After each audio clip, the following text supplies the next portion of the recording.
केदारनाथ येथून निघालेल्या एका हेलिकॉप्टरचा गौरीकुंड जवळ सकाळी अपघात झाल्याची माहिती समोर आली आहे। उत्तराखंड नागरी विमान वाहतूक विकास प्राधिकरणाकडून याबाबत अधिकृत निवेदन जाहीर करण्यात आलं आहे। त्यानुसार 15 जून रोजी सकाळी 5:20 आर्यन एव्हिएशनचं एक हेलिकॉप्टर गौरीकुंड जवळ कोसळलं।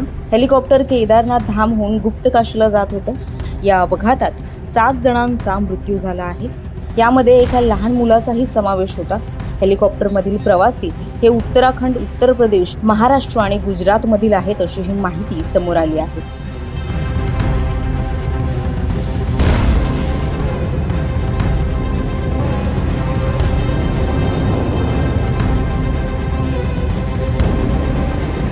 उत्तराखंडचे मुख्यमंत्री पुष्कर सिंह धामी यांनी रुद्रप्रयाग जिल्ह्याजवळ झालेल्या या हेलिकॉप्टर अपघाताला देखील दुजोरा दिला आहे।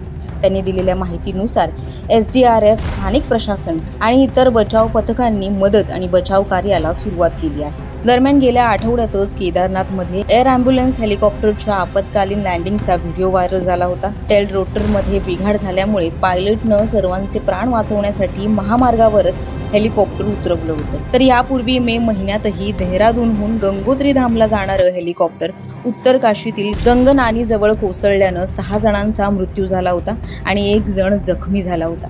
हेलिकॉप्टर 4 धाम यात्रा सर्किटच्या गंगोत्री धामला जात होतं। गढवालचे IG राजीव स्वरूप यांनी सांगितलं की अपघातग्रस्त हेलिकॉप्टर केदारनाथला यात्रेकरूंना घेऊन गेल्यानंतर गौरीकुंडला गेलं होतं, ज्या ठिकाणी ही दुर्घटना घडली। ते अतिशय दुर्गम ठिकाण आहे। पोलीस आणि SDRF पथकं घटनास्थळी रवाना झाली आहेत। गेल्या काही दिवसांमध्ये केदारनाथमध्ये झालेला हा 3रा हेलिकॉप्टर अपघात आहे। यापूर्वी 17 मे आणि त्यानंतर 7 जून रोजी हेलिकॉप्टर अपघात झाले होते। दरम्यान हेलिकॉप्टरचा हा अपघात नेमका कसा झाला याबद्दलची माहिती अद्याप समोर आलेली नाही। याचे अधिक अपडेट जाणून घेण्यासाठी लोकसत्ताच्या YouTube चॅनलला सबस्क्राईब करा आणि पाहत रहा लोकसत्ता लाईव्ह।